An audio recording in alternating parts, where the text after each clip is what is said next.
हो मैं तो तेरे दर पे आई, आके झोली फैलाई, बाबा दे दे एक भाई गोद खिलाऊंगी, हो बाबा दे दे एक भाई गोद खिलाऊंगी।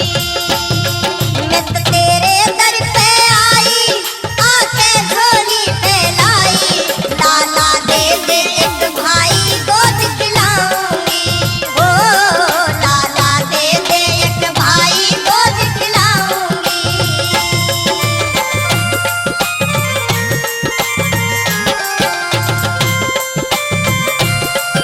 हे बाबा तने सबके दुखड़े हरे हैं, सबकी मनोकामना पूर्ण करी है।